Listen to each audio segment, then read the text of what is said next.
నారా చంద్రబాబు నాయుడు అనే నేను శాసనం ద్వారా నిర్మితమైన భారత రాజ్యాంగం పట్ల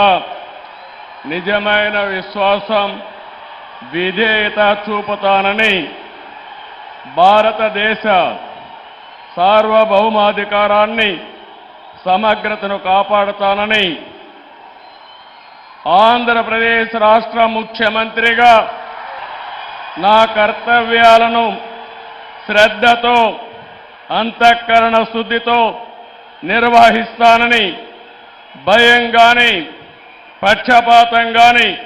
రాగద్వేషాలు గాని లేకుండా రాజ్యాంగాన్ని, శాసనాలను అనుసరించి ప్రజలందరికీ న్యాయం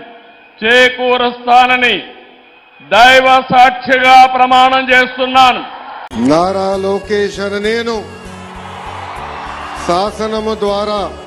నిర్మితమైన భారత రాజ్యాంగం పట్ల నిజమైన విశ్వాసం, విధేయత చూపుతానని,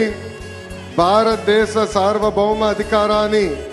సమగ్రతను కాపాడుతానని, ఆంధ్రప్రదేశ్ రాష్ట్ర మంత్రిగా నా కర్తవ్యాలను శ్రద్ధతో, అంతర్గత శుద్ధితో నిర్వహిస్తానని, భయం కానీ, పక్షపాతం కానీ, రాగద్వేషాలు కానీ లేకుండా రాజ్యాంగాన్ని, శాసనాలు అనుసరించి ప్రజలందరికీ న్యాయం చేకూరుస్తానని